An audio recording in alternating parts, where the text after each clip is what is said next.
നമസ്കാരം, തേർഡ് ന്യൂസിലേക്ക് സ്വാഗതം.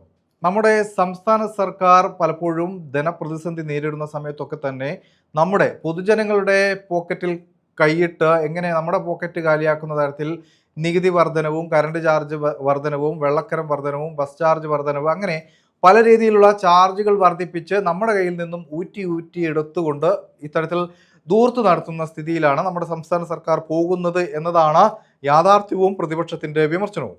ഇപ്പോഴിതാ മറ്റൊരു തരത്തിൽ നമ്മുടെ കീശ കാലിയാക്കാനുള്ള ചില നിലപാടുകൾ, ചില നീക്കങ്ങൾ നമ്മുടെ സംസ്ഥാന സർക്കാരിൻ്റെ ഭാഗത്തു നിന്നും ആരംഭിച്ചിരിക്കുകയാണ്. പ്രധാനമായും ഗതാഗത വകുപ്പിൻ്റെ ഭാഗത്തു നിന്നാണ് ഈ ഒരു നീക്കം.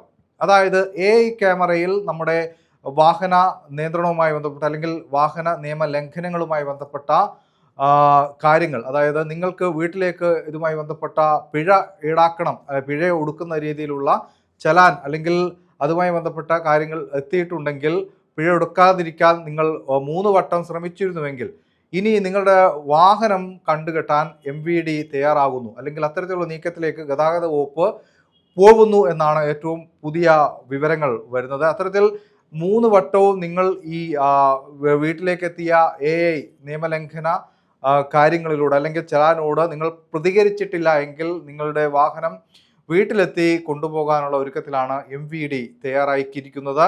അത്തരത്തിലുള്ളൊരു നിലപാട് അല്ലെങ്കിൽ അത്തരത്തിലുള്ളൊരു നീക്കമാണ് ഇപ്പോൾ ഗതാഗത വകുപ്പിൻ്റെ ഭാഗത്തു നിന്നും ഉയരുന്നത്. പിന്നീട് ഈ വാഹനം പിടിച്ചെടുത്ത് നിങ്ങൾക്ക് പിഴയും പലിശയും അത്തരത്തിലുള്ള വലിയ തുക വരുന്ന രീതിയിലേക്ക് കാര്യങ്ങൾ എത്തുമെന്ന കാര്യത്തിൽ സംശയമില്ല. അങ്ങനെയാണെങ്കിൽ ആ പിഴത്തുക കെട്ടിവെച്ച് നിങ്ങൾക്ക് വണ്ടി വീണ്ടെടുക്കാം, അല്ലെങ്കിൽ ആ വാഹനം വളരെ സുരക്ഷിതമായി ഞങ്ങളുടെ പക്കൽ തന്നെ സൂക്ഷിക്കുമെന്നാണ് ഇപ്പോൾ ഗതാഗത വകുപ്പ് പറയുന്നത്. അപ്പോൾ വരുന്നത് വലിയ പണിയാണ്. ഇനിയും AI ക്യാമറയിൽ പതിഞ്ഞ നിങ്ങളുടെ നിയമലംഘനങ്ങൾ അത് കൃത്യമായി ആദ്യത്തെ വട്ടം നിങ്ങൾ പിഴ അടച്ചില്ലെങ്കിൽ രണ്ടാമത്തെ വട്ടവും അടച്ചില്ല എന്ന് വെച്ചാൽ, മൂന്നാമത്തെ വട്ടം അടച്ചില്ലെങ്കിൽ നാലാമത്തെ വട്ടം ഈ ഇത്തരത്തിൽ പിഴ അടക്കുന്ന രീതിയിലേക്ക് കാര്യങ്ങൾ വരില്ല. നിങ്ങളെ വണ്ടി പിടിച്ചെടുക്കാനുള്ള നീക്കത്തിലേക്ക് എന്തായാലും MVD നീങ്ങുമെന്ന കാര്യത്തിൽ ഉറപ്പാണ്. എന്തായാലും പൊതുജനങ്ങളെ കൊള്ളയടിക്കുക എന്നത് തന്നെയാണ് ഇതിലൂടെ നമ്മുടെ സംസ്ഥാന സർക്കാരും ഗതാഗത വകുപ്പും ആഗ്രഹിക്കുന്നത് എന്നത് തന്നെയാണ് മനസ്സിലാക്കാൻ സാധിക്കുന്നത്.